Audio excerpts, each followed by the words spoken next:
Elimination tension set in for the first time in the Highline Racing League Series this season. Season number 15 and the playoffs are in session. And tonight, we get ready to rumble in Kansas Speedway for the REAADY Foundation 188.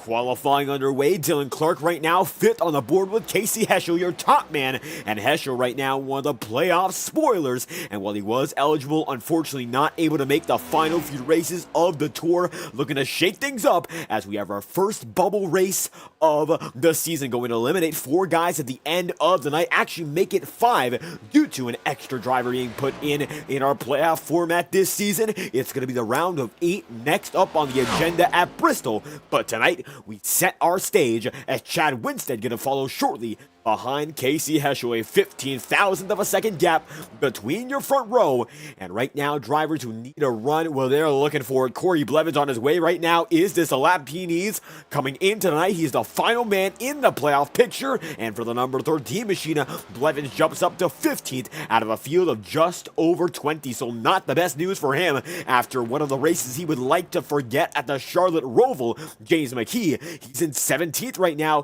but he's all but locked into the next round, so he is not all too worried. Scott Wheeler in a similar situation. Wheeler right now is in 18th. He'll have to pick it up just a bit if he wants to make sure he's good for the show. Inside the top 20, with something that guys like Jason Harris, Caleb Morrissey, and Dylan Body can't say. Morrissey put down 3 laps, and he does not have one time, so that's going to be it for him. Dylan Petit on his way, just finished his first qualifying lap, and with 1 minute remaining, he should have time for one more lap in the books. It's going to be 2 time laps that settle the score here in Kansas, and if you can't get it done within that time frame, you are all but done for the race. It's going to be pretty challenging for these drivers to make ends meet. A good majority of tonight's field is in the playoff picture, so it is going to be very intense, and we could see some tempers boil over. Down on the stripe this time by Dylan Petit, going to be making his final lap if he can get it done this time by, it looks like, goes to 19th, and that will be his run. The target, number 31, goes down to the apron, and now Jason Harris on the move for his one and only attempt at a lap. And with 30 seconds remaining on the board, the moment he clocks at the start-finish line, it's going to be a close call to see whether or not this man can make a timed lap. If he can, then Dylan Body, Caleb Morrissey, the only 2 at the bottom of the frame, will stay there, and the 88 should have a shot to jump right up. It looks like Morrissey will have the edge over Jason Harris on iRating if Harris is not able to finish this lap. And as he comes off the final corner, the number 88 machine makes the dive in. It's going to be a photo finish of the line to get a qualifying lap. And for Jason Harris, he doesn't make it, and that will be qualifying Casey Heschel, the fastest man on the board. And it looks like a cruel fate for the man in that 88.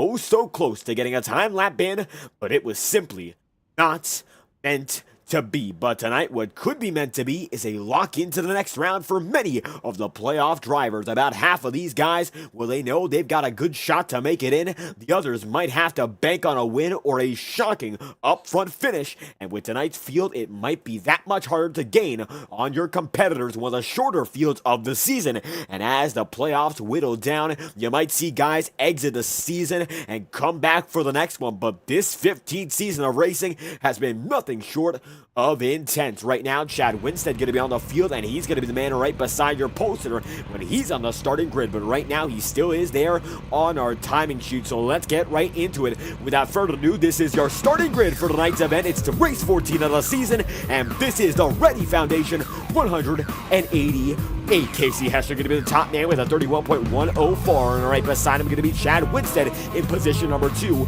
with a 34. Now at 31, as a matter of fact, 0.119. So Heschel with a 31.104 in front of DJ Stagner in the 3rd position with a 31.140. Dead heat between Stagner and Zellner. Row number 2, all dead even with Dylan Clark 9,000ths behind him in position number 5. Brad Kress going to be 6th with a 31.185, and Scott Wheeler is only 1,000th of a second back, 1 spot behind in 7th with a 31.186. Next up, going to be Kendall Kerr in the number 21. Not a good race at the Roval, looking to bounce back strong. The number 21 machine going to be 8th in a lineup of stacked playoff drivers, Terry Brooks, one of which as well. Ninth spot with a 31.24 in that Chevy Camaro, and it's going to be Alan coming around at the top 10 with a 31.241, the final man in it, and he's going to be only 1,000 off the single digits here in qualifying. Top 10 comprised of just about 6 of your playoff drivers, the rest of which are spoilers for tonight's event. The drivers get rolling, and from here on out, Roberto Ramirez scored in 11th with a 31.271. Jacob Holm going to be into the 12th spot with a 31.296, and then it's going to be Andrew Baker in the 13th position, 31.301 for the 43. It's going to be Ryan Potter in 14th with a 31.301 as well. Dead heat row number 7.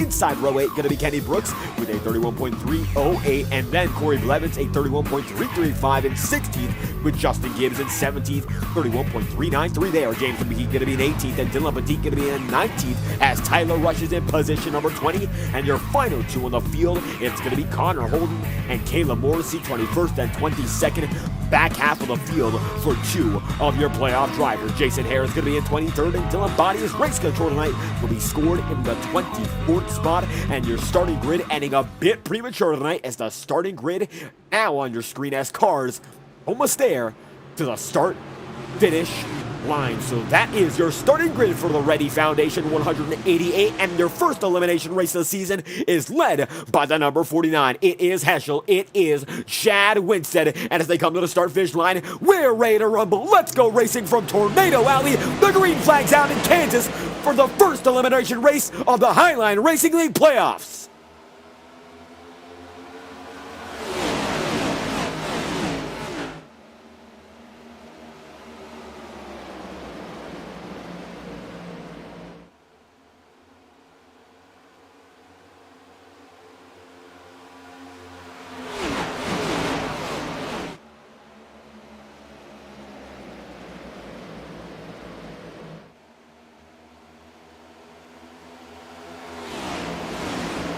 First lap in, first lap out. Casey Heschel leads it over Chad Winstead with DJ Stagner there in third. And right now, all your playoff spoilers remain up in front with Dylan Clark diving in to the 5th spot. A side-by-side battle between himself and Scott Wheeler, shifting up very early. The number 5 machine now leading those in the championship battle. And he's already locked in after a dominating win at Charlotte Roval. Now, we were going to bring up a post-race graphic from that race, but we looked over it.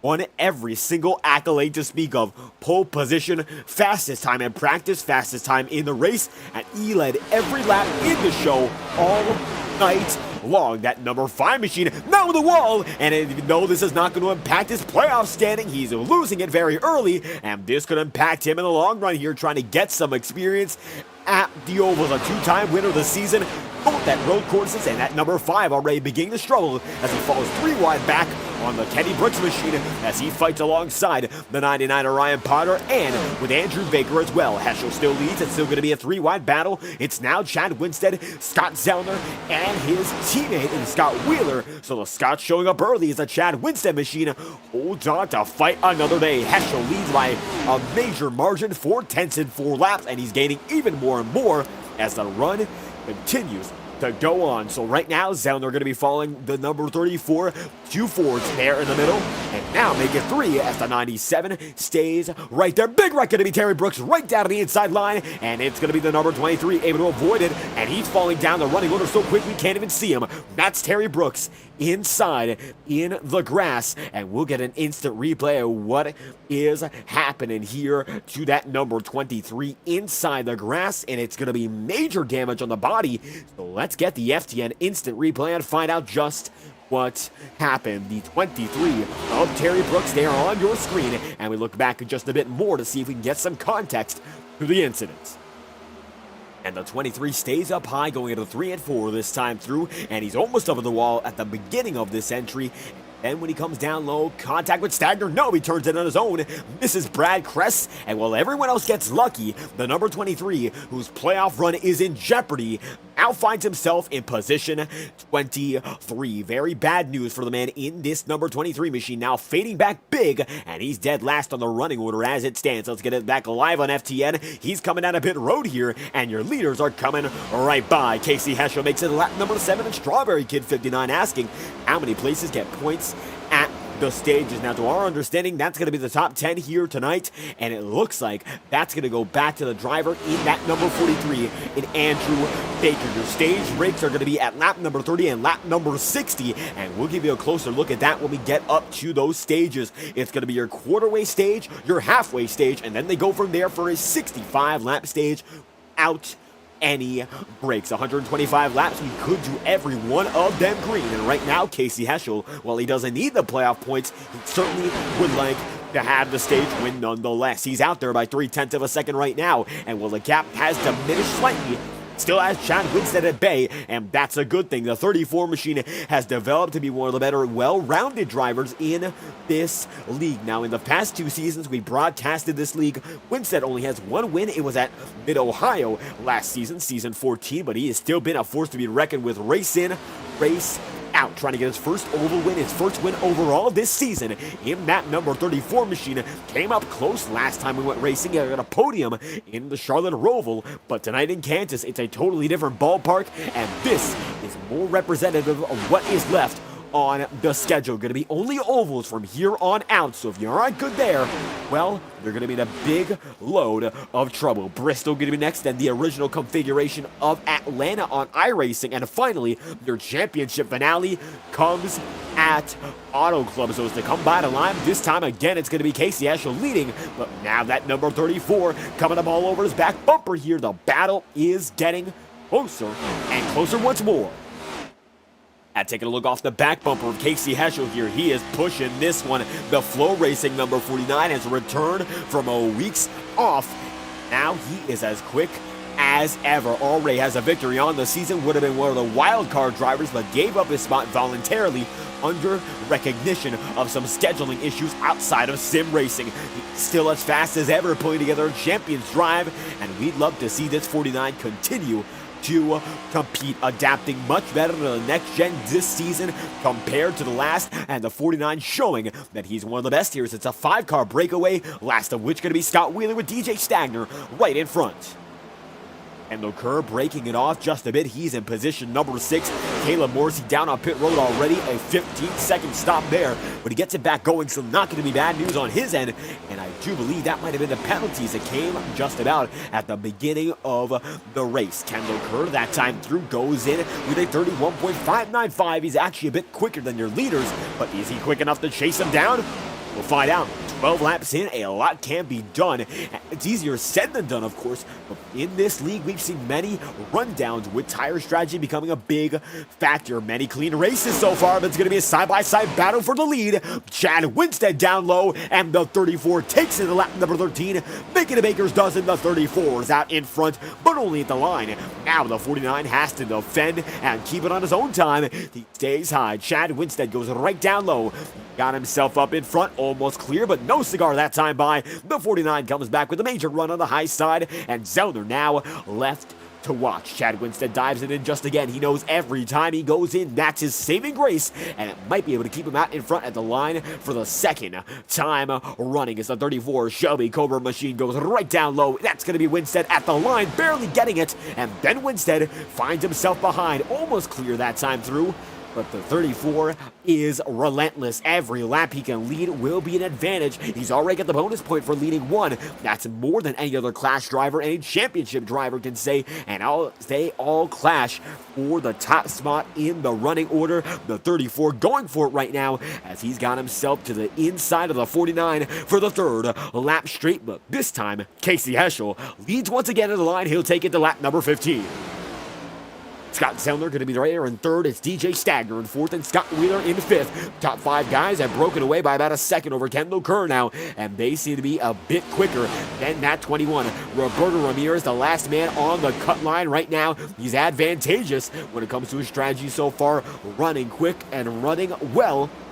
And the man in the 7th spot right now is in the 8th spot in your playoff picture. Made it in on 1 win, and he's been able to turn on the Jets ever since, slowly but surely working his way up the field race after race, and consistency is what he's always been desiring in this league, and it looks like he's been able to find it as of recent. If he stays in the top 10, he should be all but locked in with drivers like Holden, Blevins, and Morrissey behind him for now. He just has to stay where he is and keep it there for the time being to make something of this season from here on out. Scott Wheeler is in a better position than the 42 machine. McKenna Kerr might be in a worse position than the both of them. The Charlotte Roval was a disaster for him. For the first 10 laps, he was already multiple laps down, able to keep racing, but he did lose an awful lot of points and an awful lot of time in his championship run, so that 21 needs to be perfect from here on out. One of the season 14's top 5 drivers up there in contention every race in and out.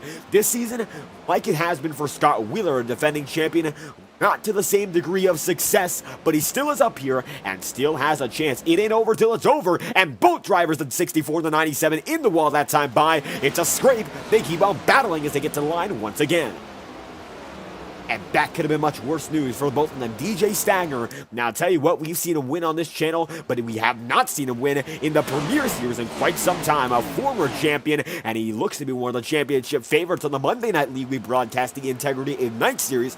Tonight, though, he is no favorite. He's on a level playing field with every other driver here, and he knows that he just has to keep it up to make sure he makes it to the final round. It all comes down to Auto Club, and they're still quite a ways away across the country almost now, and the caution comes out for the first time. It's going to be Justin Gibbs, and it looks like Jason Harris right there with him. Let's find out just what happened as we get an instant replay on the matter. And Jason Harris despawns from your screen just like that. The 88 machine and the 93 both bring out your first yellow here. And 19 laps in, side by side down the back. This was for what appeared to be position number 17. The 88 runs it up high, gets to the 93. The 93 saves it at first, then tags Jason Harris. My, oh my, what could have been an amazing save turns into a wreck all the same. Jason Harris in big trouble that time through. Justin Gibbs is as well. And Gibbs able to get going. Jason Harris not so well. And as you can see, he drops it down a pit road just like that. So Gibbs going to be able to get out of it, but Jason Harris down on pit road as we send it back to your live feed. And the 88 is still there. Now a total of 2 laps down. As 20 laps in, Casey Heschel leads the way.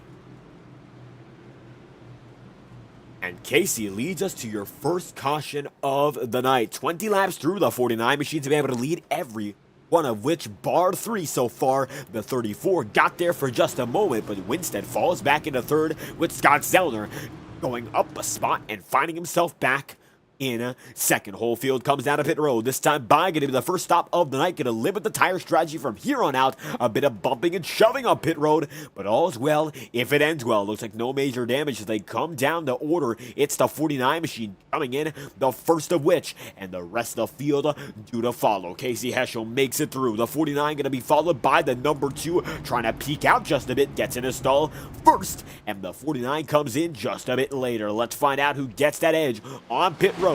Casey Heschel, he is in, getting 4 tires and fuel in his machine, and that number 49 machine knows what it takes to win, but tire strategy now prominent early compared to coming into the equation late. Going to be the first man out, the 49 of Heschel, beat by Zellner and Winstead, and now Scott Wheeler almost gets a piece of the pie, my oh my, and we might have to run that finish back on you. What a photo finish that was off of pit road, and I believe Scott Zellner gets the edge. Let's look at it one more time live on FTN. This was a close call off pit road, and you can see by this point Zellner has the edge, and Chad Winstead comes out like a bullet here, and he's able to make it through to get another spot from Heschel. He gives up 2 there, so it's going to be Zellner, then Winstead, then Heschel, then Wheeler, Kendall Kerr, Roberto Ramirez, Brad Kress, Ryan Potter, James McKee, Alan Kuhlman, Corey Blevins, Connor Holden, Tyler Rush, and finally Taylor Morrissey in your top 15 at the moment. Pit road's empty, but the grandstands are packed. The virtual Kansas Speedway is still giving us great racing, and we'll get back to it under green in due time. Going to be about 2 laps to go. How about this? The number 31 machine, Dylan Petit leading the way. Adam Bozzi in chat saying that he's hoping to be in the playoffs after tonight, giving some good luck to the guys in the Queen City Racing Camp. And Bozzi, one of the best in the business this season so far.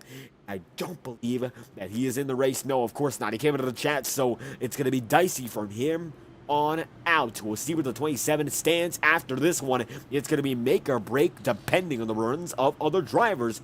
And while his teammates are out there tonight, the 27 can only hope from the outside looking in, as right now the playoff spoilers, well, they're not leading the way. It's Dylan Petit now out in front, and Petit's one of the guys who needs this run and needs it bad. He's behind the cut line after an incident with Caleb Morrissey in our race at the Roval, and no wins to back him up so far. The playoff points coming in, they were not all too strong, and right now 22 laps through, that number 31 knows that this is the make or break night.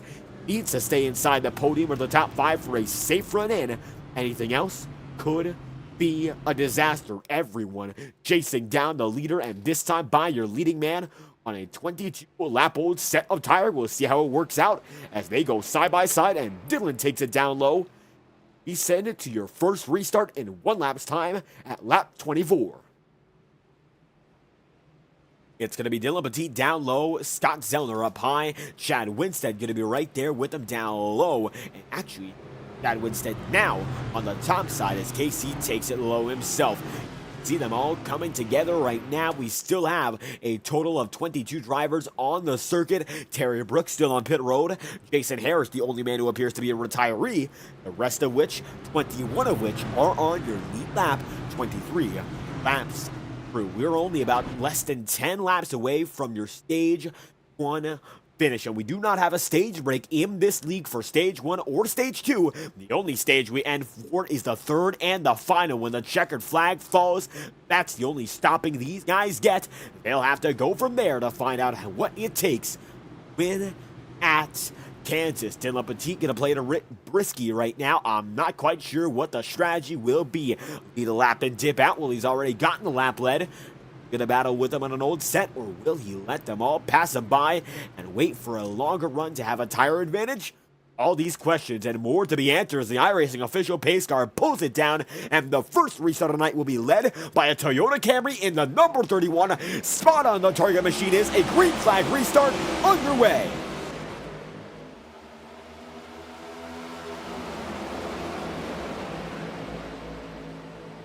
And Dylan Petit to the point on the high side. It's going to be Casey Heschel immediately taking him down low here. And just like that, the new tire is going to come into effect and be that much quicker.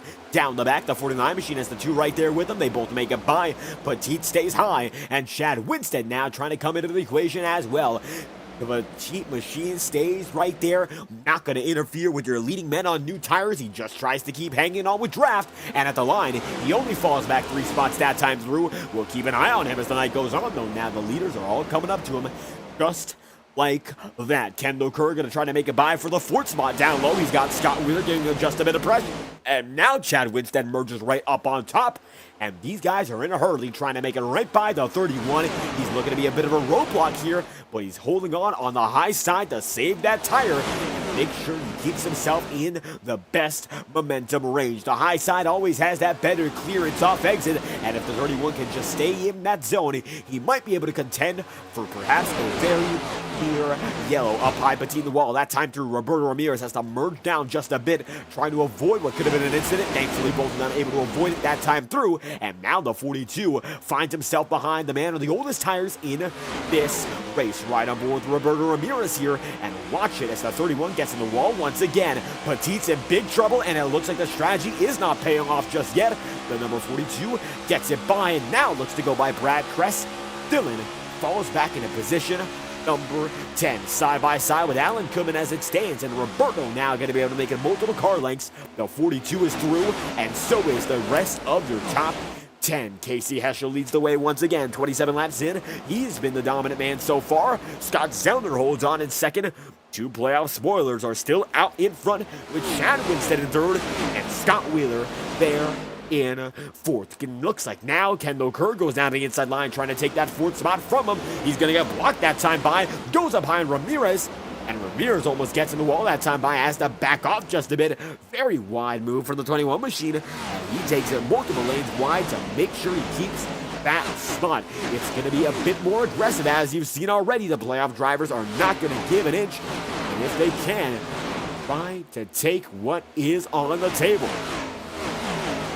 McCurr stays in 5th. Scott Wheeler going to be in the 4th spot right now. Chad Winstead in 3rd. Top 2 men stay the same in the 49 and the 2. Looking a bit further back, though, the big playoff battle is in the heart of the midfield. It's going to be Tyler Rush down low on the Dylan Clark machine. Caleb Morrison now going to be in 10th, and Connor Holden is in 9th with Alan Goodman there in 8th. And Dylan Clark, the only man locked into your next round already with a brand new sponsor on his Chevy Camaro machine.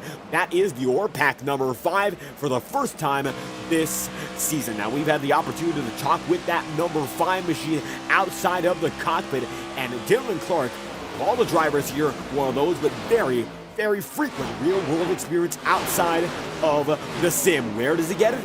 He's a kart racer, went to Le Mans for a big kart race very recently. He missed one of the races in the regular season because of that, but I'm pretty sure he'd love to be there more than anywhere else. His real-life sponsors hopping on, and he told me that the exposure that he gets here is a good enough reason to drag them over, and it's great to see that real-life sponsorships represented on iRacing, and a big connection that Dylan Clark has made with these sponsors in the real world, taking it over to the sim, where he's become one of the best rookies we've seen in this league in quite a long time. The rookie stripes, but he's put on 2 dominating performances so far in the year. Watkins, Glen, and Charlotte, but right now holds on strong in 12th, waiting for the intensity to pick up in front. It's going to be Casey Heschel, your stage 1 winner, and he gets that one without competition, leading at lap number 30's conclusion.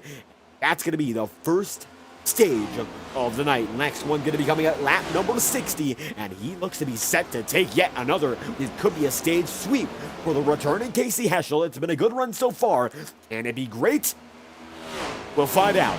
Scott Zellner going to be right there in second, half a second off. He's got the rest of the field chasing him as the number 43 machine way back, but the number 13 and Corey Blevins now finds himself in 11th. He's the last man in the playoff picture. Came in as the final seed in the wildcard race, a dead heat with Roberto Ramirez and the like, and now that number 13, despite the major deficit, is trying to make it all back up in one foul swoop. He's up in front of some guys in the playoff picture, such as Terry Brooks, and he's got Dylan Clark behind him now, so he should be in good standing to make up some points, but I'm not quite sure how many. Your top 10 populated with many of your drivers in the playoff picture. James McKee, Dylan Petit, and Terry Brooks are the big outsiders right now, falling outside the top 15, but the rest of which are still contending for the race win. In Playoff City, it is 3rd, 4th, 5th, 6th, 8th, 9th, 10th, and then 11th and 12th. The only man who's going to be able to break that up is Brad Kress there in 7th. Kress has been running consistent all season long, not able to make it into the playoffs due to just not making every race here, and that's what set him apart from these guys. He's been consistent up front in the top 10, top 15, no matter what, and tonight, Brad finds himself in 7th, battling the best in the business. Your defending champion right in front, and a 2-time winner in Caleb Morrissey right behind. He's got the talent stacked to the brim right against him, and he continues to battle, and now is gaining just a bit on the Scott Wheeler machine. Roberto Ramirez is going to be in 5th right in front of this 2-car battle. Now, single file the majority of the field is, and only a few choose to battle oh so close. One of which going to be Justin Gibbs there with Kenny Brooks, and he's getting close for comfort maybe a bit too close. Down low, the 93 takes it, and he's got a bit of damage here. Still trying to run at the tail end of the pack. He's got Kenny Brooks right in front now. It's going to be a side-by-side battle, and the 93 might have what it takes to get by Kenny, and it looks like this time through that he does. Kenny Brooks going to be passed there, but the 93 of Justin Gibbs makes it through. Casey Heschel keeps himself in check here. That number 49 has led stripe to stripe, with the exception of only about 5 laps so far. He has been on a tear. Race in, and it looks like it could be race out. Scott Zellner goes down to the inside line on the apron here, and as we've said before, Kansas Speedway, one of the tracks where the apron does in fact work in your favor. Casey Heschel leads. Last time by was a 31.577 for him. However, Scott Zellner was faster. He ran a 31.494. That time through almost a 1/10 of a second quicker on that lap alone, and the pace looks to be held up.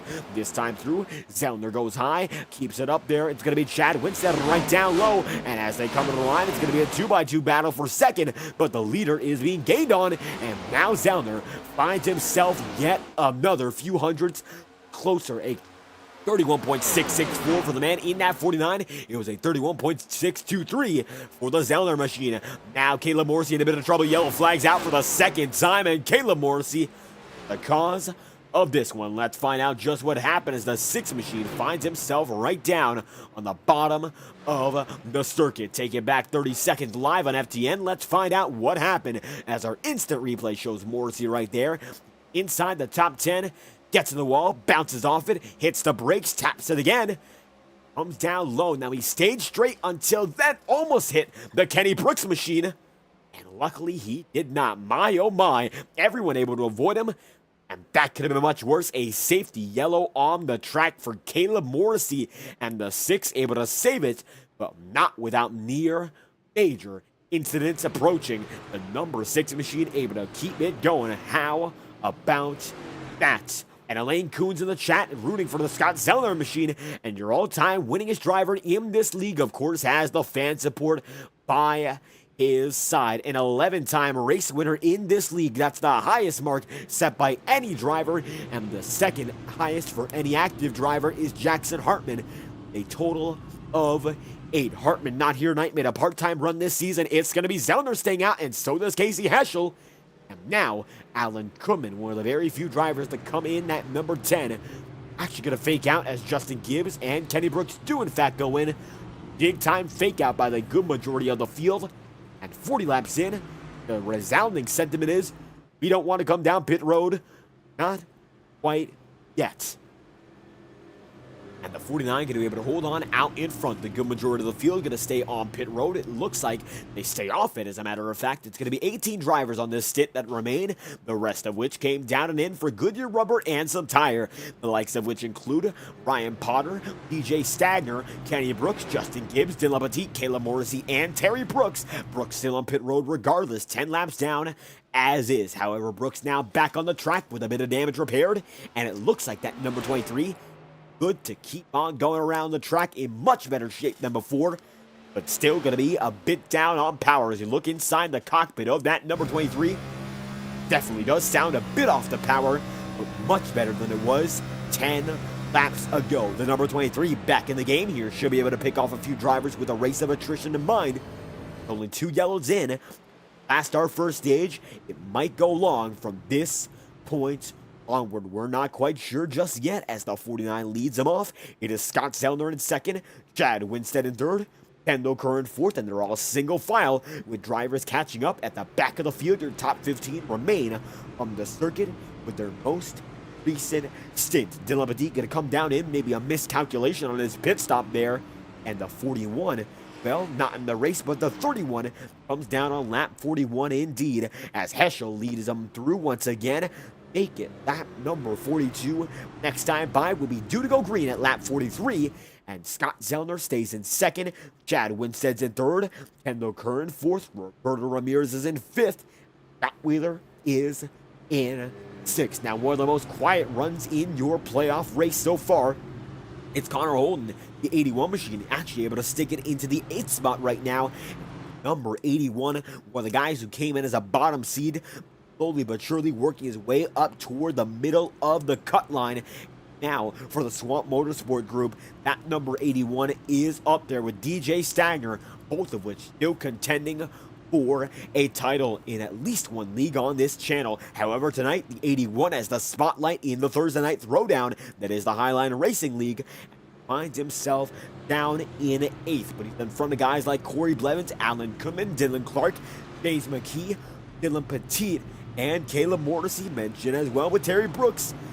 Up there when it comes to those in the playoffs, this could be the race he needs in that number 81 Chevy Camaro to make it in to the next round, the round of 8. Casey Heschel down the inside line. Scott Zellner goes high, and Casey Heschel sees Chad Winstead follow him. Kendall Kerr follows the 34, and lap number 43 due to be when we go right back green.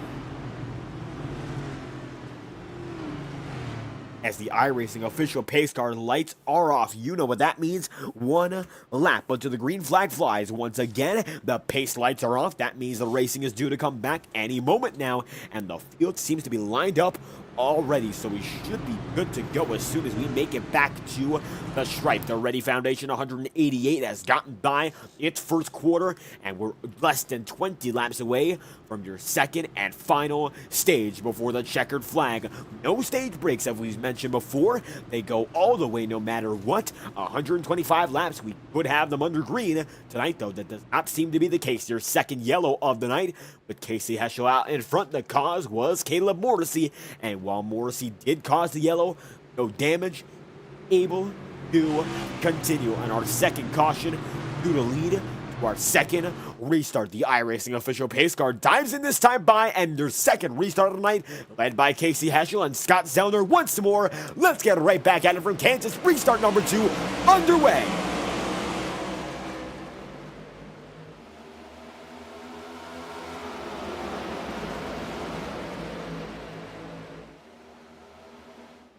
And the start that Casey Heschel needs, he gets it once again. Side by side, Chad Winston is with Scott Zellner as they come down the back once more. Chad Winston right there with the Zellner machine as they go up high. The number 2 stays much higher. 34 has to keep it down. There's Roberto Ramirez, catches the wall. The 21 of Casey Heschel, not the 21 of Casey Heschel, my own mind. That's Kendall Kerr.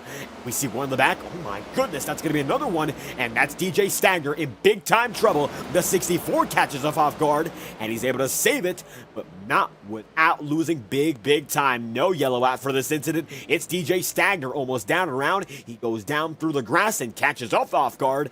Let's take an instant replay on the matter and find out just what happened. Stagner gets loose. Side-by-side battle behind him. No impact. He spins it and then gets it back straight. Able to keep the power down, getting it right back moving, and no damage for him. Maybe a bit of scuffing on the tire. He should be good to go. That's the 64 DJ Stagner as we send it back to your live feed. He still is racing here, and right now is scored in your 21st position. Back alive on FTN, it is Stagner still going. Casey Heschel is still showing.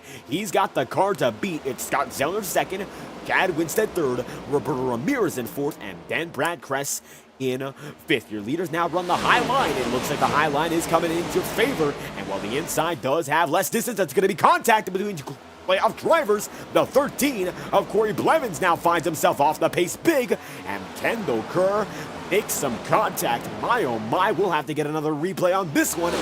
That is some big time contact between some of your class drivers. 20-second instant replay on the matter, and you can see in slow motion Corey Blevins goes up high. Kendall Kerr gets in the wall, and they make contact from there, and the 13 gets the worst of it. No momentum for him to bounce back of. Now finds himself down in 11th, fighting inside the top 5. Falls back a bit, and Kendall Kerr now in a hornet's nest. He's in 9th with multiple drivers swallowing him up. Morrissey in the wall, but still trying to make the pass. And Caleb Morrissey. And we should be back in the broadcast now. We just had something happen here. I believe an electrical surge on our systems. We should be good to continue going, but why oh my, we're not quite sure what happened. We're getting right back in the session right now, so bear with us. It was Casey Heschel leading the way, and he kept us going quite strong. As we return into your broadcast, we'll be there in just a moment. Casey Heschel leading from Chad Winstead so far. We've got many guys up the track, down the track, and then some. You saw guys like Caleb Morrissey making very intense moves. And as we return to this one, my oh my, this race has been intense, and we'll be back in just a moment, and we'll have the intermission play while we get into the session. Thank you all for your time. We'll be right back as Fireball Talks NASCAR returns for a minor interruption in our service.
And we should be good to go from here on out. Casey Heschel still leads the way, and give us just one more moment as we continue to get things set up. We are back in the session. The race is still on.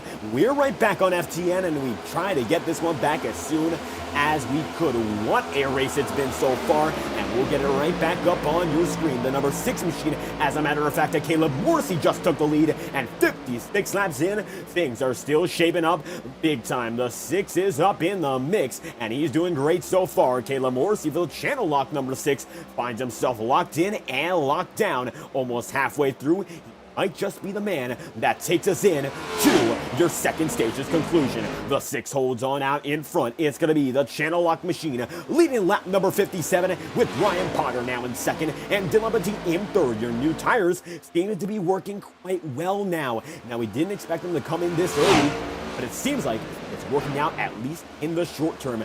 Quick thinking for Caleb Morrissey, and this will allow him to get bonus points, exactly what he needs in a perilous playoff situation such as this. And Caleb Morrissey, a fan favorite in the chat as always. That's Lawrence Stazweski Jr. in the chat room, and it looks like the number 6 doing his fans proud so far as the number 6 makes it through for yet another lap. He leads by a second over Ryan Potter with Dylan Petit in third and Scott Sellner in fourth. It's Chad Winstead position number 5 and Casey Heschel in 6th, Roberto Ramirez in 7th, and Brad Press in 8th. James McKee holds on for 9th. It's Corey Blevins right now in 10th as Scott Wheeler makes it so for 11th, and Kendall Kurz keeps it there in 12th. Tyler Rush makes it so for 13th, and as we look through the field, we still have 22 drivers racing on the field, so we didn't miss all too much there. Thank you for staying with us as we come down to lap number 59, and Caleb Morrissey slowly but surely knocking him down in order. The REAADY Foundation 188, and right now the Caleb Morrissey machine is ready for the stage to end. He wants these bonus points, and he surely wants them bad. Looking good so far to get them. Ryan Potter, one of the guys who wants them as well, but not in their championship hunt. Now, as we've seen time and time again, as indicated on your ticker and driver information system, if they have orange and black, they are in the championship hunt. If they don't, they're not. Putting it simply so. Right now, the field is spread out side by side battle though with Kendall Kerr and Tyler Rush, and the Rush machine gets to him that time through. The 21 has to wait in the wings for something to come of it later. And 60 laps in, down the backstretch, Caleb Morrissey due to get it done and come home with the second stage win in the bag. Stays high this time through. It should be his, and that it will be. Bonus points to the number 6. Now Caleb Morrissey gets some incredibly crucial points as he wins stage number 2, and we keep on driving. That's the beauty of the Highline Racing League. No matter what, we just keep on going. No incident, no yellow. That's how the staging works here in this league. And for those tuning in for the first time tonight, and for the fact we haven't shown it just yet, these are your race details for tonight's event. It is on a 125-lap race. 60 laps was your second stage race.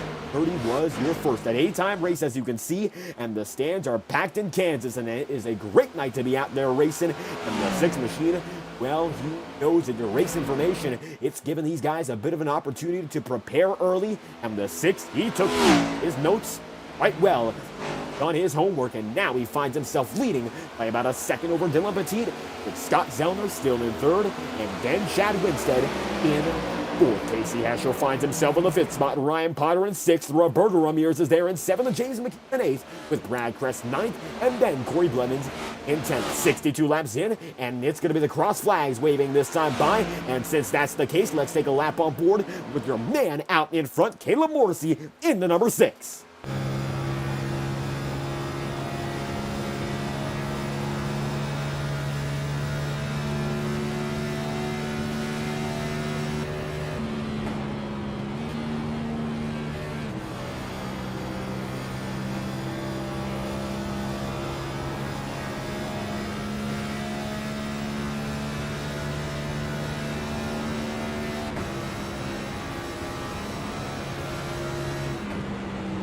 And Caleb Morrissey is just on a tear right now. Fisher Studios and chat as well. Great to have you aboard. And Fisher Studios, a proud partner of the Fireball Talks NASCAR.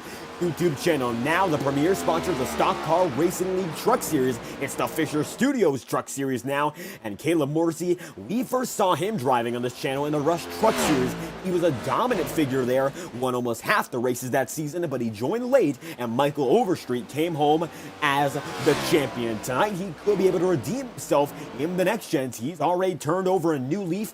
But can the Jonestown Jet make it 3 wins on the season?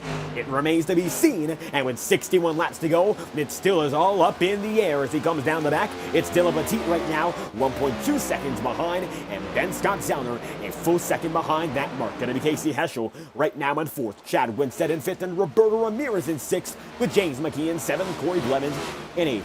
Ira Rush fighting side by side with Brad Cressier and 2 great drivers who are not in their playoff hunt, fighting side by side for the final spot in the top 10.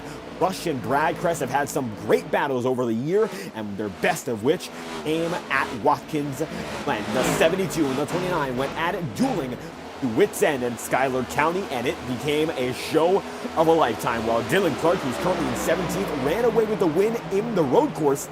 It was these two who put on one of the best shows alongside Scott Zellner. While Zellner finds himself up in 3rd, you know he'd love to be up there for his first win of the season. He got 2 wins last season, but he said it wasn't one of his more consistent seasons. One of these guys who loves to get the consistency out of the car, not just the victory. He looks out for every opportunity to take that checkered flag no matter what, and tonight, well, he's still up there and still has a chance. He's worked the strategy very well, and as the drivers continue to get further and further apart from one another, it could be a chance to come home on top. Casey Heschel right now in 4th, 7/10 of a second off, and the man who started this race on the pole position and won your first stage, still up there in contention, and is still one of the fastest guys on the track. 58 laps to go. We passed the halfway mark, and the number 49 stays high, and the high line is the place to be for most drivers. James McKee says no to that and merges up high after diving down low. Roberto Ramirez in the 7th spot. He goes to show that you can run even in the middle. He goes down a bit and goes up high, tries to keep it with every other driver, and keeping in line might just be the best thing for a driver at this moment. You make sure you put the best of them, and not only in terms of your pace, but in terms of your coordination. Keep with the best guys on the same lines, in the same patterns and strategies. You should be good to go for the entirety of the race. Just keep on doing what they're doing, and eventually you'll succeed. And if first you don't succeed, you gotta try again in these machines, and that's what James McKee is doing. Right on board with the number 34, Chad Winstead, and that number 9 now takes it side by side with him. Looks like he'll be able to do so at the line. Winstead gets a bit of a run, but will it be enough? Side by side, it looks like they're still good. James McKee goes right down low, going to be Chad Winstead up high. And Fisher Studios, well, we'd love to see that. If you're enjoying the action live on FTN, be sure to leave a subscription to the channel. We know there was one hiccup tonight, but we rarely get things like that, and we're hoping that we got it back quick enough for all y'all to enjoy this show. 56 laps to go, and it's only getting better. James McKee down low, Chad Winstead up high, Roberto Ramirez there in 7th. It's side by side up in front of him, and the 42 waiting on the proper time to go at it. And it looks like Ramirez just holding on, waiting for that proper time. It seems to be the best move that he can possibly in mind as he comes through turn after turn. The 34 machine's up top, the 9 is down low, and the 42 now puts pressure on the both of them. He could play God in this situation and begin drafting one of them up in front of the other, or he could get in their way with a bit of a bumper nudge and perhaps cause them to both make a mistake at once. Right now, he'll lay back, evaluate his options, and go from there as the 9 machine keeps it down low, and Chad Winstead stays up high. They go side by side, down to the stripe, and all over again. 54 laps to go. It's Caleb Morrissey leading, but look who's coming through. Dylan Petit in the number 31 machine. We didn't think we'd see him up here all night long, but look where he is. That's the number 31, now within 3/10 of a second of your leader and gaining big. This is the night that he needs. The yellow spoilers also indicate drivers in the playoffs. That's Terry Brooks being put 11 laps down this time by. Right now, the 6 gets by him easy. and so does the 31. Every driver who's on the lead lap seems to be using that high line, at least in moderation. The 23 just wants to cut down distance. He stays down low, trying to save himself from going even further behind your leading man. The 6 keeps himself out in front now, actually gains a bit that time through. Now Dylan Petit has to step it up and find even further ways to evaluate the situation and optimize his performance. 52 laps to go. This time by, Caleb Morrissey leads him through, and the 31 now in a bit of trouble. He was slower that lap by, but is that going to be a continuous pattern? We'll find out. Scott Zellner right now, he has no competition. He's back in third, and he's looking good while he's going at it. That number 2 machine stays in the podium, getting a nice and solid run. Does want to get this victory. He's slowly but surely reeling in the drivers. Will be eventually a bit more competitive with one another than he would be with them. If they make a mistake in front of him, he should be able to make a bit of a lunge at it and perhaps take the spot away when they least expect it. With 51 laps remaining, that might be the game plan for the number 2 as Casey Heschel holds on in 4th and James McKee makes it so in 5th. Roberto Ramirez stays there in 6th, and Chad Winstead in 7th, and Tyler Rush in 8th as Corey Blevins makes it so in 9th. And now it's Scott Wheeler and Alan Goodman battling for the position number 10. And shades of the title battle in season 14. Alan Goodman and Scott Wheeler go side by side once again. They're fighting for the final spot in the top 10 here, but Tyler Rush in a bit of trouble.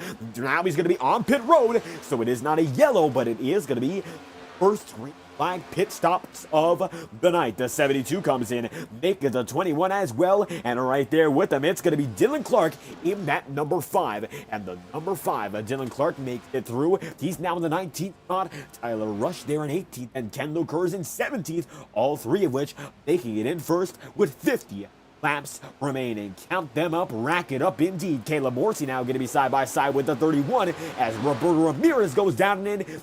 It leaves a bit of smoke though. Might be a penalty. We'll see whether or not he'll be good to go from here on out. Caleb Morrissey side by side with your leading man, and we've seen guys get a bit contentious before.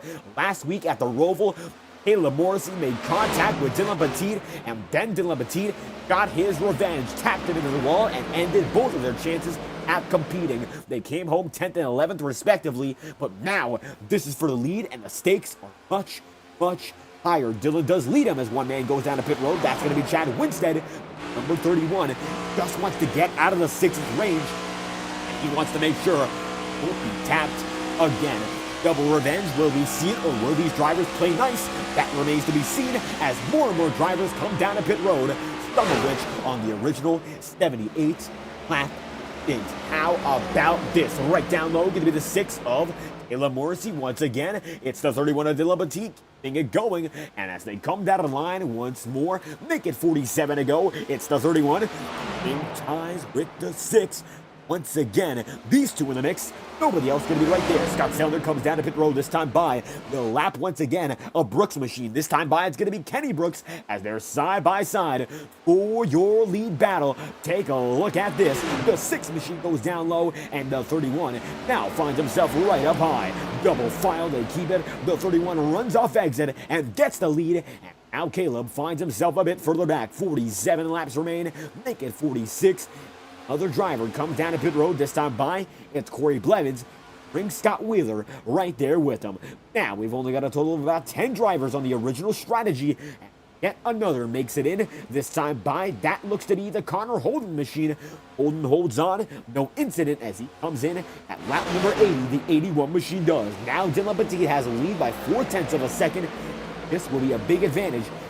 Come in, final pit stops of the night. Caleb Morrissey makes it so in 2nd, James McKee in 3rd, Casey Heschel in 4th, Allen coming in 5th, and then DJ Stagner in 6th.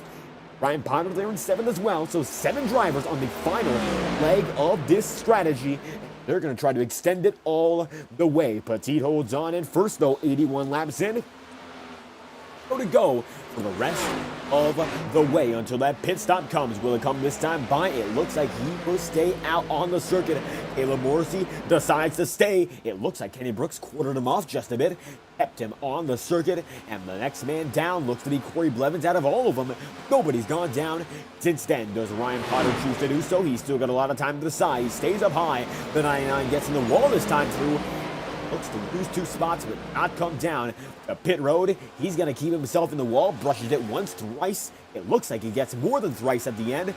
While he finds himself down 2 spots, the leaders are continuing to gain more and more time. Caleb Morrissey in second right now, about a second off of your leader, Casey Heschel.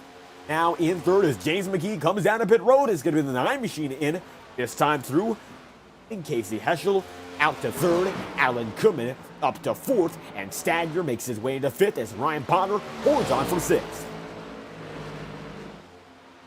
43 laps remain for the 31 machine out in front. That's Dylan Petit in that target circle machine, and he's been on target this run in its entirety. While Caleb Morrissey did in fact get the victory in the stage, Dylan Petit did hold on for extra bonus points regardless of the stage victory. And number 31, more and more of his contemporaries come down the pit road. That time by Casey Heschel makes it in. Dylan Petit stays out. Caleb Morrissey finds himself in the thick of it though in that number 6. Still in second with 42 laps remaining. 84 in 42 do it, and 125 total laps will signify the end of this event.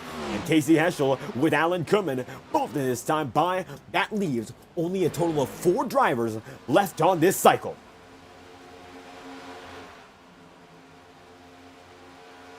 And due to the variety of early race cautions that we had to begin this night, it's going to mean a lot of time will go by before Dylan Petit comes in as DJ Stagner sees himself in second.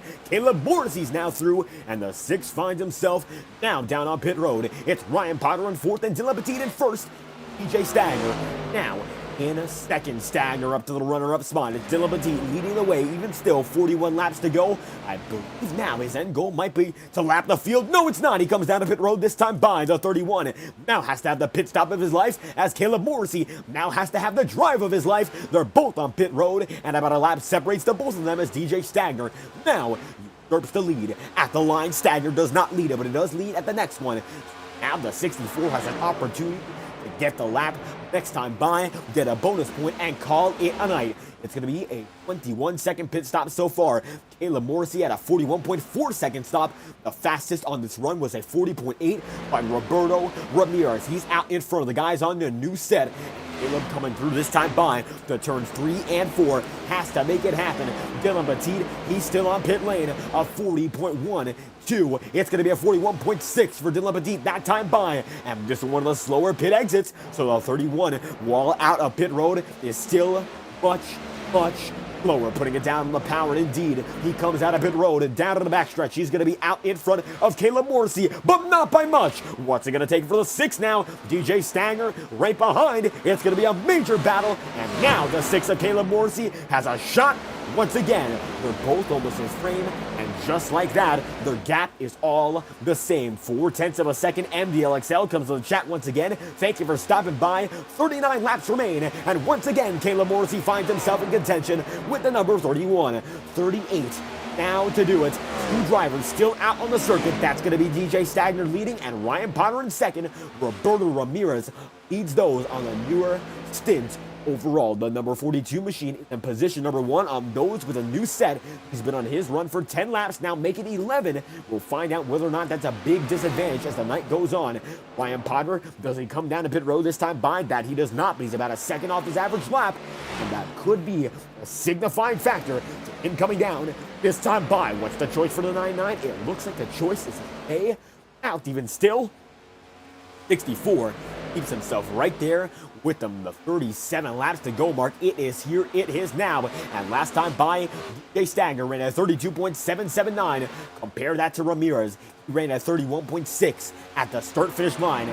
That time through, he's almost a second and a tenth faster, lap after lap. And the 99 and the 64 as well have to consider their options, as Ryan Potter's the slowest man on the track at the moment. Not even Terry Brooks is as slow, and the number 99 ran at 34 second lap. That's the slowest ran on this cycle all race long. And that number 99 has not gotten involved in a multi-car incident. He is just simply losing pace and losing tire grip as he's 12 seconds off your leader as it stands, and Roberto Ramirez is only now 5 seconds away from catching the number 99. Now even DJ staggers within the 33-second range as Scott Zellner fights back on the 42. It's going to be Chad Winstead pulled by Kendall Kerr, and the mid-pack is fierce here. Brad Kress now leads the way, and Brad finds himself on top of the big battle. That number 29 machine sees multiple drivers go down low. It's going to be Corey Blevins having one of his quarter panel as well. Scott Wheeler stays right there with him. 35 laps remaining here and now, and they come down to the stripe all over again with Wheeler on the back bumper of the 13 machine and Brad Kress up top. It's a 5-6 car pack, and the number 93 machine of Justin Gibbs just outside of it is Casey Heschel finds himself as the man on the back end of this battle. The number 49 comes off a bit squirrely, 2x2, 2 rows deep now. Corey Blevins has the edge, and if Blevins can keep himself in front of this pack, could be good to go to make it in the next round of the playoffs. He gets a magnificent run that time by. Brad Kress stays up high. It's Scott Wheeler right down low, and Caleb Morrissey makes it 3 abreast that time by, but Scott Wheeler does not slow down enough to make it so. 3 wide it could have been. This one's for the show. Brad now up high. It will be 3 wide. Dylan Petit almost gets to him that time there. Brad Kress stays up high, takes the risk, almost gets a diamond arc off it, and from the wall, the American Ethanol backstretch, and all of the rest of the track, the 29 of Kress finds himself in a mess. Scott Wheeler goes right down low all over again. It's going to be the number 97 down to the inside line. Side by side, the 31 is with the 97, and Casey Heschel going to now find himself in front. No! DJ Stagner, your leader, goes down to the infield and spins. My oh my, the number 64 spins from the lead, and this is big time trouble. I can't believe it. We're seeing DJ Stagner now way off the pace. He's still on the inside, no caution called, and this is an instant replay on the matter. It looks like his night is done just like that, and the number 64 of Stagner finds himself on the backstretch, makes contact with Connor Holden and gets hooked right at a line. Gets the 81 as well. Multiple car incident, and they both get going in front of no one. So no yellow flag called for this incident. And now the number 64 in big trouble as Connor Holden makes his way in. The 81 machine is a dilapidated one, and he's out of power, out of control. The leaders make it by this time through, and it's going to be Roberto Ramirez out in front in that number 42. Scott Zellner going to be in second even still. Ryan Potter now down at pit road, and the number 99 ends his gamble with 31 laps remaining. 95 laps through, and it looks like that's all she wrote for the number 99 and his winning chances. Ramirez out in front by 1 second over Scott Zellner, and then Chad Winstead in third. It's getting much dicier in front of the pack right now, and it seems like that number 34 might be in a better standing to win than ever before. The leaders of the yesterday, well, Taylor Morrissey and the number 31 Dylan Petit, they find themselves way back. They're 7 seconds off your leading driver, and if they can all go 30 more laps, it would be all clear the rest of the way for Ramirez and the like to keep these guys right behind him. Dylan Petit is getting away, though. He's now in the 6th position with James McKee in 4th. Kendall Kerr is in 5th, and Chad Winstead's in 3rd right now with 30 laps remaining. They all slice and dice once again. 97 laps in, Roberto Ramirez keeps himself out in front, looking for win number 2 of the season. The 42 keeps himself at bay. He's holding on strong, but the number 2 is quicker. Scott Zellner inching in even further, and he's going to continue to do so until that lead is diminished. He is quicker. We'll see how much quicker, though, as the number 2 finds himself only 7/10 of a second away as it stands. And down low, Scott Zellner goes in that number 2 once again. 28 laps remain with 98 laps on the book so far, and Zellner, while gaining, might not have enough time. It's one thing to catch someone, another thing to pass someone, and Zellner using all this momentum up early might be cause for concern if he goes even just a bit further. 98 laps in, it's now going to be a side-by-side battle between Chad Winstead and James McKee, and McKee, despite not one of the stronger qualifying runs of his season, finds himself in 3rd, battling to keep it. James is now one of the guys who's all but locked in. He just has to make it to the checkered flag to signify it, and that number 9 machine not in any concerning standing right now. He just has to stay up in front to come home in the round of 8. Bristol going to be next up on the agenda here, and that number 9, as they come down the back, finds himself with only 27 laps to spare. He just has to stay out in front for that much longer, and compared to the 99 that we've seen so far, that's not a long time, not in the slightest. Kendall Kerr going to be there in the number 21 machine. He's fighting all throughout the field, and now he finds himself in the 5th spot. Dylan Petit gaining Big O is in 6th, and he's only now 5 seconds out on your leading driver in Roberto Ramirez. So this could be a sign of the number 31 making it in very late, and it could be a late race charge for the man in that number 31 as he makes it by for 5th. Not much effort.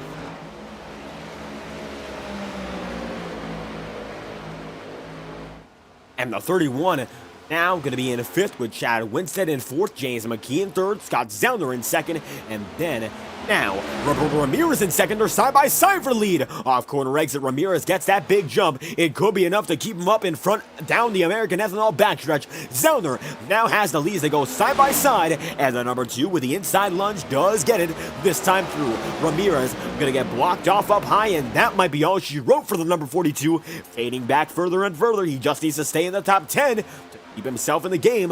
And Scott, from all that he's done so far, now finds himself only a few tenths off of a potential locked-in victory. He's 2 tenths in front of Ramirez, has to gain a bit more, maybe get by Andrew Baker. A lap machine could be used as a pickoff in this moment, and as they go through time after time, the number 2 machine for Pampers finds himself oh so close to the end goal. Make it 23 laps to go this time by. It's going to be James McKee in the 3rd spot, Chad Winstead's in 4th, and Dylan Petit is there in 5th. It's getting dicey so far. Your top 5 guys separated by 5 seconds, but Dylan Petit is coming in, and he's coming in hot. With 23 laps to go, you know what that means. Live on FTN, as always, the best cameras on iRacing, trackcams22.com, and we're proud to use them night after night. You enjoy the action so far, be sure to leave a like on the stream and subscribe to the channel as we crank it up. With only 22 laps to go, live on FTN. We'll be right back after you're crank it up for the night. 22 to go, courtesy of trackcams22.com.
And now your leading man only has 19 laps to go on the circuit after our trackcams22.com rank it up. Back with 18 remaining. Now the number 2 machinist Scott Zellner finds himself out in front by 0.6 of a second over Roberto Ramirez on a 29-lap stint so far. They'll have to go about 18 laps more to make it to the end of this race. 108 laps in. It's been the highs and lows all night long for drivers like Roberto Ramirez, and now Scott Zellner gets to live it up, but not without competition. James McKee finds himself in the 3rd spot right now, 2 seconds off of your leading man, and now it's going to be a bit closer to 3. However, Dylan Petit, the fastest man on the track, is slowly but surely cutting through time, and that number 31 machine now finds himself in position number 4. Petit now there outside the podium, chasing one more spot to get in there, finds himself having a career race, and this is a race with a lot on the line. The playoff standings could be shifted big with the Dylan Petit podium, and as we said earlier in the broadcast, this is exactly what he needs. If he doesn't get it here and now, I'm not quite sure when he's going to get it, if he'll even have an opportunity to do so at all. This has been the races needed, and it has been the race he's wanted, and then some. 110 laps in, just outside your podium, as James McKee now gets by Terry Brooks one more time. Brooks now 12 laps down, and the only man to chase for him is Roberto Ramirez. Ramirez having a great race so far, and it seems like when it comes down to very late race strategy with desperation on the mind, the 42 is one of those guys who can just put it in the critical thinking mode. Go from there. He seems to have a great mindset in races like these, and that's why he came out with his only victory of the season so far. While he has been known to be a road course ace in this league before, we've seen guys like Dylan Clark rise up, and now he found himself becoming one of the better drivers on the ovals, constantly using a methodical line of thinking, continue to advance race after race in the standings. That's been the cutting edge for the man in this number 42. 111 laps in, he finds himself just outside of top 2. Well, he's there now, just outside your leading spots. Casey Heschel fighting side by side with Dylan Petit. It looks like now Casey might be the man who puts an end to the rampage of Dylan Petit. Petit goes up high, so does the 49, and Terry Brooks, defending diligently, knows that anything could happen with such little time. It might not be enough to get him back in the lead lap, but he'll defend on 2 drivers who were involved in the championship battle. Of course, Casey Heschel now is not, but he's had a great race in his own right, returning after a few weeks out of the picture. Now side by side with Terry Brooks, Dylan Petit gets a bit further away, and that might be a saving grace.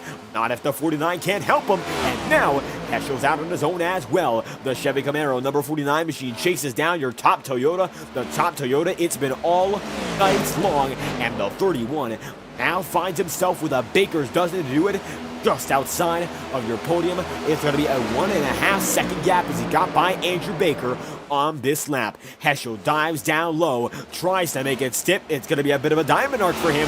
Does it work? It looks like it does. He gains big time and gains a bit more speed at the line this time through.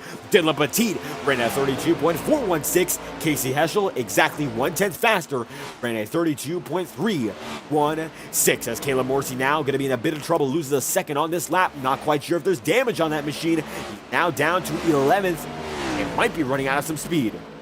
Not quite sure what the game plan is for the number 6. It does not look like any visible damage on his end, but certainly fading from contention. Now, Chad Winstead down low. He's got damage, and the Chad Winstead machine now in big trouble. Instant replay on the matter. Let's find out what happened. Contact with the lap machine of Andrew Baker, and almost contact with Terry Brooks.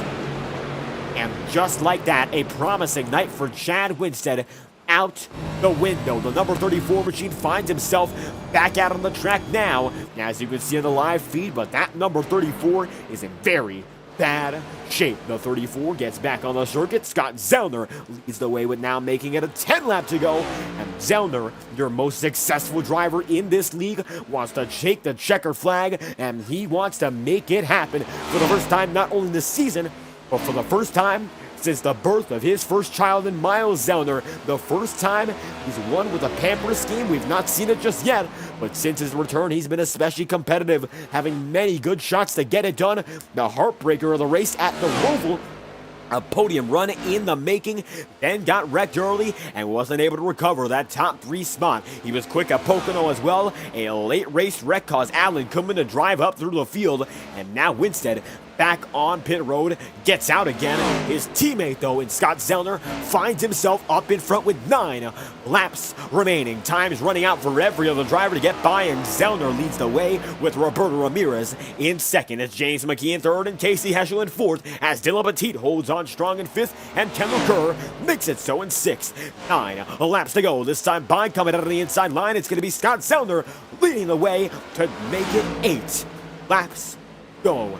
8 straight laps. He's now gonna need just that to come home a winner, as he leads by 2 seconds over Roberto Ramirez. James McKee gonna be in the third spot, Casey Heschel in fourth, Dylan Petit gonna be in fifth, and Kendall Kerr there in the sixth, side by side with Corey Blevins. And Blevins needs each and every spot in the same way Dylan Petit does, fighting for a championship chance. So is Kendall Kerr. These two drivers are below the bubble here, and the 13 gets right up top on Kendall. Stays high, the 21 goes right down low. This side-by-side battle might be the most intense. Championship chances are on the line. The 13 gets by that time through. Now Corey Blevins does indeed have an advantage, throwing it back to Jeff Gordon and looking to replicate his success. He gets by on the number 21 into sixth, but Kendall drops it down low once again. Kendall Kerr, quarter panel rubbing, they almost do. He gets by though, and now Corey Blevins has a big edge, and Scott Wheeler might be able to come up into the picture. Wheeler now going down the inside line. This doesn't mean all too much for Scott. He's in a much better predicament. He'd love to have that position as well. Wheeler, ever the competitive driver, they're gonna wreck! Two drivers around, and that is gonna be an overtime finish, just like that indeed. The 21 and the 97 go round, and we will have an overtime finish. It's Wheeler, and it is Kendall Kerr who bring out your yellow live on FTN. I can't believe it. And the 97 of Scott Wheeler gets caught up in this one. You can see this is inside the cockpit. Let's take a look outside. And it was Kendall Crew got in the wall, and they went around. Oh my. Both of them in shambles here, taking it back, rewinding through every frame. And you can see there's not much that can be done. And this changes the course of the race. Kerr bounces down, hits the 97. And that's all she wrote.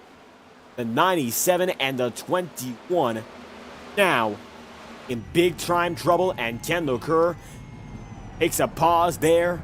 And as we loop it back to your live feed, he is still driving here, but that number 21 fading out of contention, and just a bit of damage on that hood. We are not sure what this means, but it does mean a restart and an overtime finish. Down low, the remainder of the field goes. It's going to be Zellner right there with Ramirez. Then it's going to be James McKee, Casey Heschel, Dylan Petit, Caleb Morrissey, and the like. This final race on pit road. And as they all come down and in, going to be the 97 machine now coming in a bit later. Scott Zellner, his teammate, comes in first, and when we all thought it was over, it looks like it stays the same, just like this. The number 97 and the number 21 make contact, and we will have another great finish. It's going to be Zellner leading the way with Roberto Ramirez there in second. Then it looks to be Brad Kress coming up next with Alan Kuhlman. Then Casey Heschel gets the better of both of them. Heschel, Kress, Kuhlman, James McKee, Dylan Petit, and Corey Blevins with Dylan Clark now side by side for a moment, but Wheeler gets out 10th, and Dylan Clark due to be out in position number 11. Elaine Coons in the chat again, go Scott go, and he's gonna have to. Your overtime finish, one and only attempt. This race will go to its maximum distance, and it will surpass the originally scheduled 188 miles. My oh my, what a race this has been, and it's only going to get better from here. Now, if you want up and close access, up close and personal access to all the leagues that we broadcast, we'd love to have you aboard live on FTN. Our official Discord is on the screen right now as a QR code. If you want to join, be sure to scan it or join the link in our description to join the official Fireball Talks NASCAR Discord. We've got links to every league we broadcast and an open chat for all our iRacers. We love to have you all aboard, fans, viewers, drivers, commentators alike. All of your support and your feedback is greatly appreciated, and it's been a great night of racing all night long here in Kansas. That number 1 spot held by Caleb Morrissey now, his teammate right behind him, and the best in the business. If you want to join any of the leagues we broadcast, we'll be sure to use our link to our Discord to access all the information you'd need to make it into an FTN broadcast. Thank you all for watching. Hope you enjoyed. We'll be right back with the action. Of course, have a bit more to go through now. Our schedule for this week's broadcast, we're almost through it, to be honest with you, but we still have a few more left in the tank. Monday night, well, this is from last Monday night. It was an amazing race at Pocono with the Ignite Series, Kansas for the Octane Series, and it was, I believe, Eldora for the Texagon Truck Series, also sanctioned by the Highline Racing League. As y'all know, you're watching live on FTN tonight. Started at Thursday.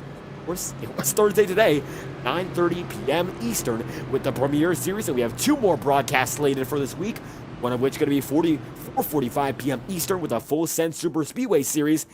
Then it's going to be 8:10 Eastern, and that's going to be updated. It will be the Stock Car Racing League Fisher Studios Truck Series from here on out, live on FTN Saturday nights. Sunday nights, it's going to be me and Jacob Reeves on Marconi Entertainment, and that's going to be a great show as well. What else is going to be a great show?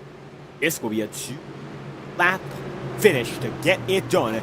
Caleb Morrissey leads the way. Up high, Scott Zellner down low. It's going to be Casey Heschel up top in the 3rd spot, and then Roberto Ramirez makes it there in 4th. 2 of the 4 horsemen are on the front row. It's teammates 1st and 2nd. Then we got Heschel and Ramirez there as well.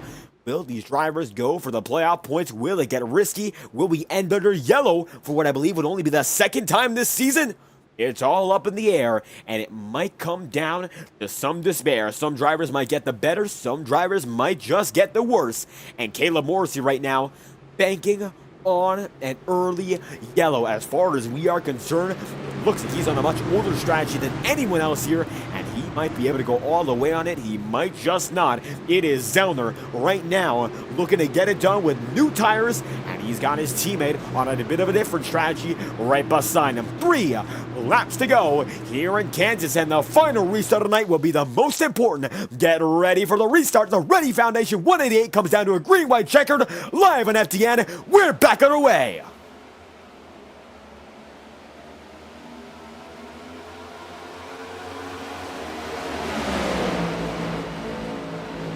And Scott Zellner already going to be able to make it clear over his teammate. It's going to be 3 wide. Morrissey up high. Casey Heschel middle. And then Morrissey in the wall. They're sliding. They're slipping. They're wrecking. That's going to be the race. Morrissey around. James McKee as well. The winner is Scott Zellner. And it's still a wreck. And that's the finish. Scott Zellner will be your winner. And now Caleb Morrissey finds himself on the wrecker. What a way to end it. And Caleb Morrissey finds himself involved in that very last incident. And the Morrissey machine up high 3 wide. And that will bring an end. One incredible night of racing. Morrissey up there, and you can see, makes contact with James McKee. And it just gets worse from there. Nothing more that can be done. The 6 machine walled James McKee there as well. Then Corey Blevins goes around, and Scott Wheeler in the mix as well. White flag is out as it stands. A big wreck takes out many contenders, and Morrissey tried that strategy. It did not work, and he went for broke, and he finds himself broke. That Ford Mustang bent up, out of shape, and it's all over. But for one man, it is far from over, as Scott Wheeler comes to the checkered flag, this time by the number 2 machine. Gets it done once again. Welcome back to Victory Lane. Scott Zellner, his 12th win, make it a dozen, and Scott Zellner wins the READY Foundation 188. And that goes to the number 2 machine after a late race yellow.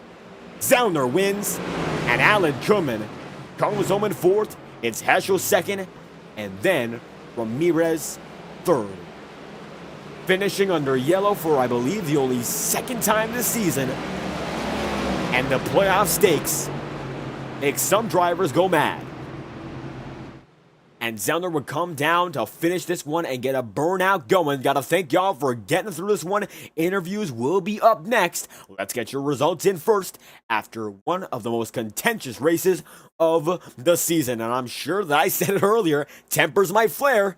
I think we might have just seen an example of just that. Scott Zellner wins his 12th of the season over Casey Heschel in 2nd, and your poster comes home in position number 2. Roberto Ramirez in 3rd, Alan Kuhlman in 4th, Scott Wheeler 5th, then Dylan Petit in 6th, and Dylan Clark in 7th. Kendall Kerr gonna make it so in 8th, and Jacob Hom in 9th with Brad Crest position number 10, and then Andrew Breaker in 11th. Corey Blevins gonna come home in 12th. Caleb Morrissey on the alternate strategy finds himself in the race-ending wreck, finishes 13th. James McKee 14th, and then Justin Gibbs 15th with Tyler Russian 16th, and Ryan Palmer in position number 17. Your retirees go as follow. It's going to be Kenny Brooks 18th and Chad Winston in 19th, with Terry Brooks 20th and then DJ Stagner 21st.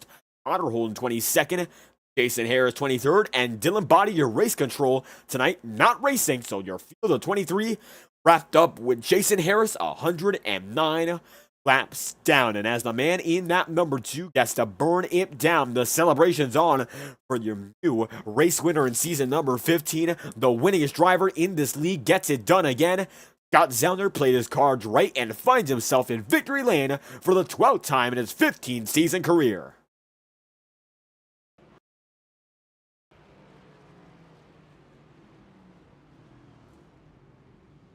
And Zellner makes himself home in the front stretch.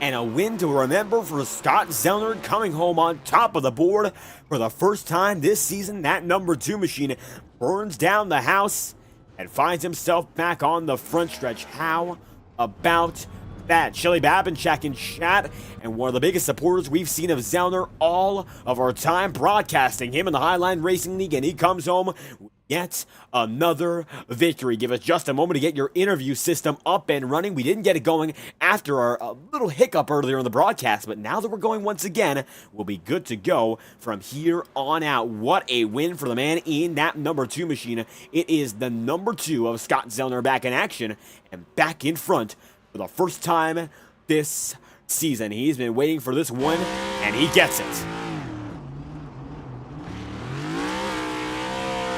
As a matter of fact, if you still look live, it's Zellner still burning it out. We'll take it right back there as our interview system is up. He's still going at it.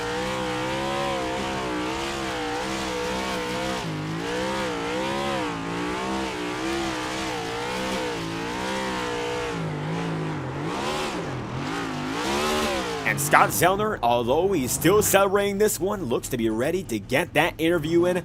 What a win for the man in that number 2 machine. He's ready to get this one talking, so stick around. We'll get the thoughts from your winning man in tonight's performance, the number 2. He was ready for this one, and Scott Zellner, for the first time this season, and for a very contentious playoff race, you win the REAADY Foundation 188. How was it all night long, and one of the most intense races all season long?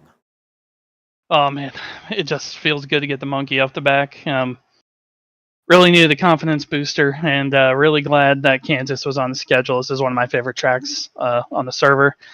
Had really high hopes coming into this race, and thankfully we delivered, even after that yellow at the end. And able to deliver despite the circumstances. In the final 60 laps, you seem to be the man with the best strategy, chasing Roberto Ramirez down under green and then making a stick under yellow. So what got you up there and what kept you up there? Because it came through like a bullet in the final segment to get this win. Honestly, without giving away too many secrets, you just you want to change your lineup once your tires start to fall away, and there's a really good line that helps loosen the car up. So I knew that whoever was in front of me, I had the best long run speed. I was keeping up with Caleb and Dylan Poteet when they were on 20 lap fresher tires than I was. So I knew as long as I just kept the head down, didn't put it in the fence, I knew I had at least a shot to get Roberto, and luckily it all panned out.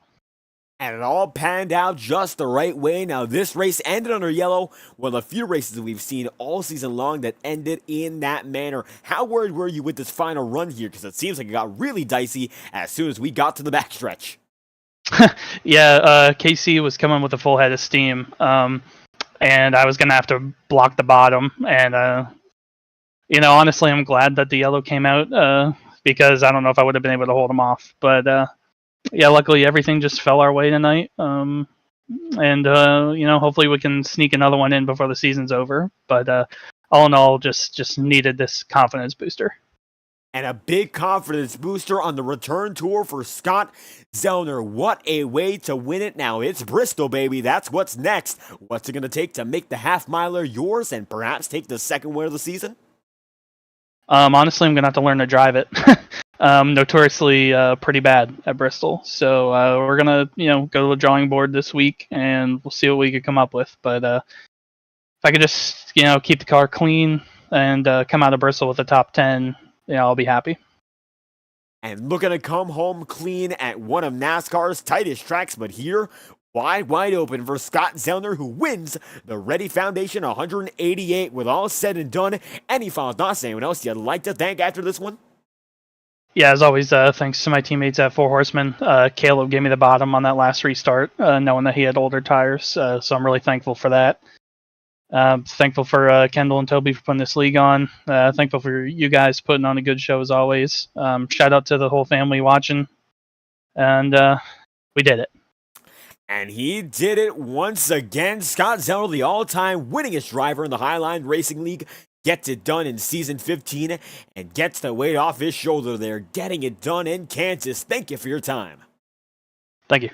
And there we have it. Scott Zellner going to be on his way, getting it done in the number 2 machine, position number 1. Now let's talk about a guy who's had an awful lot of pace every time we've seen him out there. A part-time campaign, but he put together yet another great run. Casey Heschel, second on the night here in Kansas. How do you feel after this one? Oh, not bad. That was a pretty fun race. Wish that last yellow wouldn't have came out there. I was getting ready to toss it into 3 under Scott. I probably would have gotten tight and had to lift, but wish that one would have played out and we could have seen who would have battled that last lap for the win. And the strategy changes big after that one, but nonetheless able to make a great race through and throughout. The pole sitter, one of the fastest guys all race long, even won a stage here, so you had it all going, seemed to have a well-rounded machine. What kept you up there, even with the strategy shifting? Bolts and I practiced a little bit. We did a long green flag run the other day just to see kind of what the fuel did, and if we were going to have a 65 lap green flag run, we were just going to run it dry and only pit the one time, and hopefully everybody was going to do the 2-stop, but that didn't work out the plan, so just kind of went 100% the entire race, and I started getting a little slower there towards the end of that second run, I think it was, and so I was like, you know what, might as well start shifting here and see if that helps me at all, and it really didn't. So kind of just stayed around 5th, 6th after that, and that's what it was. And keeping yourself up in front and the consistency was certainly the name of the game. Now, you mentioned a restart very late in the going. Do you think if it went green, you could have a shot to win? Man, I don't know. I was, like I said earlier, I was getting ready to toss it in on the bottom of Zellner on that coming to the white flag lap, and that's when the yellow came out. But I think we both probably would have gotten tight in the position we were in. So it's, I guess, whoever lifts last, and that's probably going to be me, and I probably would have wrecked the field, so I'm glad that didn't happen. And great to hear that for your sake you weren't involved in that wreck, and that's what kept you up there to finish in second. Now, Bristol up next, and I do believe you won't be making one of the final few races. Is Bristol going to be perhaps your last dance here in season 15? I think so. I think I'm here next week, and yeah, well, obviously I'm here next week. We race Charlotte, but the week after that, I don't know what's really going on. I guess we'll find out. And that we will, but looking to get back up front at a short track derby in Bristol. Great race tonight for the Casey Heschel machine. Second here in the REAADY Foundation 188. Any final thoughts? Anyone else you'd like to thank?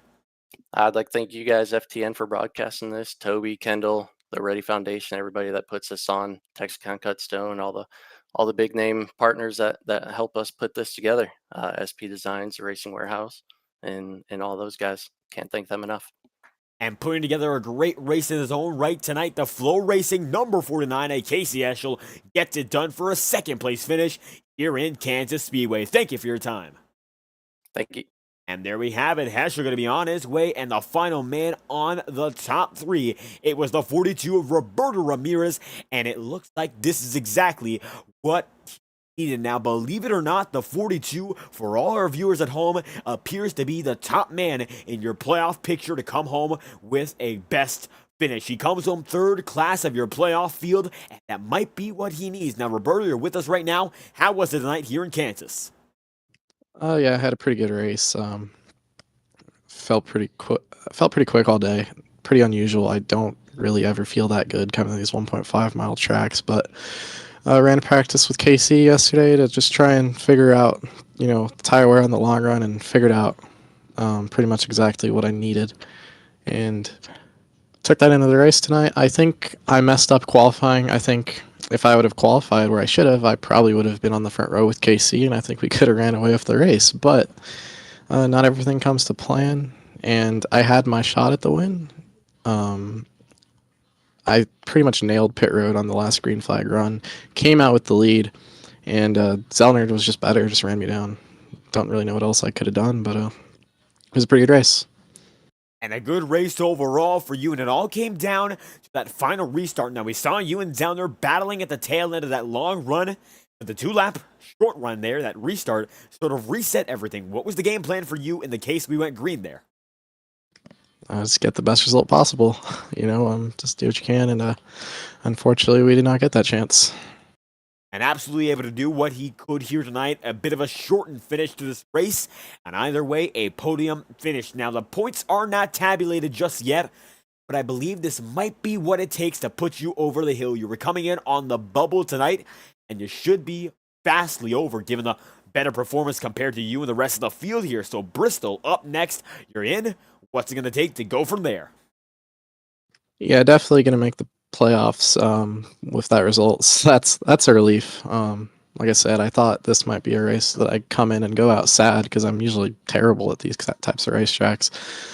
But not the case. Bristol next week, riding some momentum, hoping for a good finish. I think last year we kind of shocked everybody with how perfect our pit strategy was, but we got that late yellow and it kind of undid it. Still got the race for the win, but not the win we were hoping for there. So maybe we can get a little redemption next week. And looking for redemption, Roberto Ramirez has kicked it up. The Bolts machine is now like a bolt. The speed is there, and he's into the round of 8. Now, Roberto signing this one off, a podium finish. Any final thoughts? Anyone else you'd like to thank? Yeah, I just want to thank series sponsor ASC Supply and Services. I want to thank REAADY Foundation for sponsoring this race. Thank you for putting on the broadcast, and Mobile One car was good tonight. And there we have it, the Mobile One machine up front, able to come home on the podium. Third place for Roberto Ramirez at the end of day here in the REAADY Foundation 188. Thank you for your time. Thank you.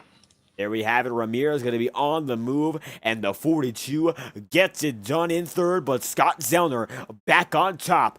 Scott makes it so, and his 12th win in his career comes at Kansas. Back to victory lane for the all-time winningest driver in this league, and what a way to do it. We got to thank y'all for watching live on FTN tonight. A bit of a short race on our end when it came to the whole broadcasting thing. This double stint for us, having a bit of a hiccup, but nonetheless a great show all night long, and we appreciate y'all sticking out with us.